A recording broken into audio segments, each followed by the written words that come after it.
After Indira Gandhi's assassination in 1984, Rajiv succeeded her as head of the Congress party and was sworn in as Prime Minister of India.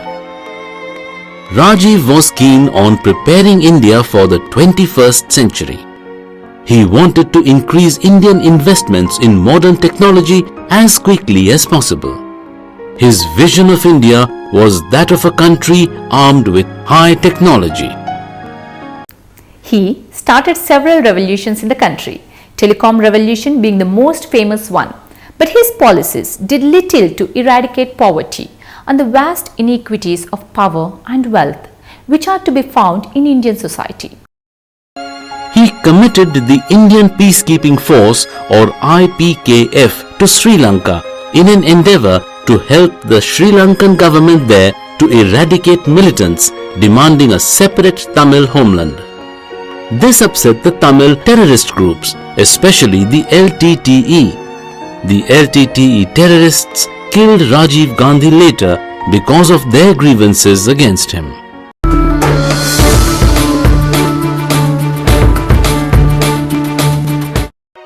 Rajiv Gandhi struggled with a lot of problems during his tenure.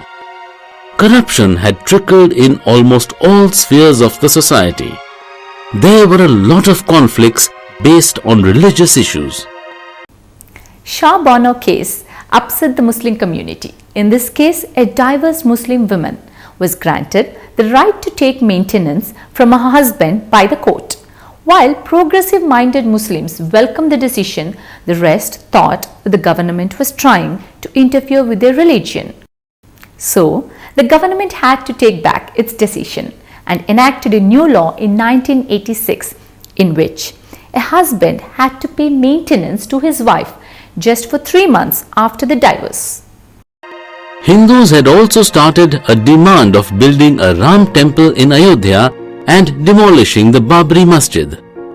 They believed that the masjid was built by destroying the original Ram temple. The Supreme Court ordered the Babri Masjid to be kept open on all days to allow the Hindus to perform puja there. This decision of the government upset the Muslim sects. There was unrest in the farmers also. They wanted better prices for their food products, greater subsidy for things like diesel, fertilizers and electricity. The farmers of UP and Haryana were protesting under the leadership of Mahendra Singh Tikayat, while the farmers of Maharashtra were fighting under the leadership of Sharad Joshi. There were a lot of development projects going on in the country, like the building of big dams, etc., that dislocated a large number of families from their native places. The clearing of forests and making of reserve forests led to unrest in the tribal sects also. So the government was slowly losing its popularity. Rajiv Gandhi's term was also tarnished by scandals and allegations of corruption, especially the Bofors scam, in which it was alleged that the government had taken a bribe from a Swedish company and supplied inferior guns to the Indian Army. As a result of this, he lost the election in 1989. His successor was VP Singh from the Janata Dal party.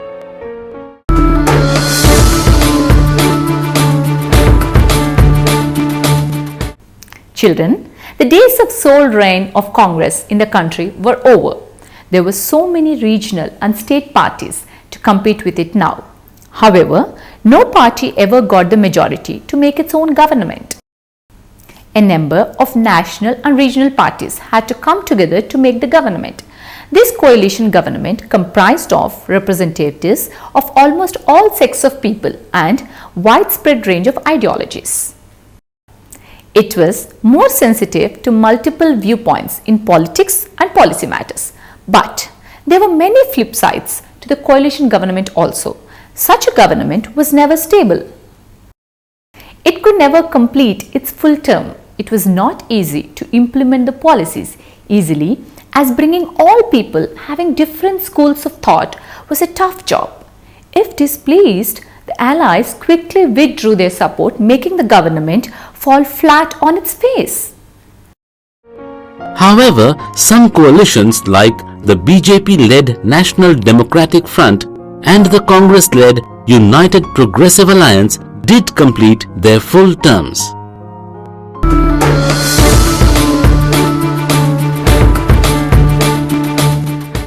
Children, the politics of 1990s had three main highlights: Mandal, Mandir and Market. Let us discuss them one by one.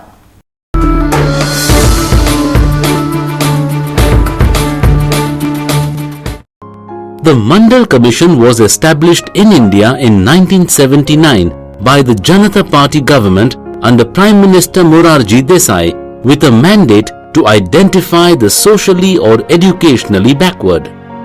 It was headed by Indian parliamentarian B.P. Mandal. The Mandal Commission recommended that in order to bring the backward classes of the Indian society forward, they should be granted reservation in the job and education sector. The VP Singh government announced 27% reservation for the backward classes in government employment and educational sector. This sparked protests against the people, especially the North Indians and the South Indians. They were of the opinion that the OBC class had come up and become considerably wealthy by the land reforms and Green Revolution. They did not need reservation. This would hamper the chances of those who were truly qualified from getting the best jobs and educational facilities. The backward classes were now also starting to demand their share in the politics. The Indian politics was now being based on caste issues. It was during this time that the parties based on casteism like the Bahujan Samaj Party or BSP and the Samajwadi Party or SP took birth.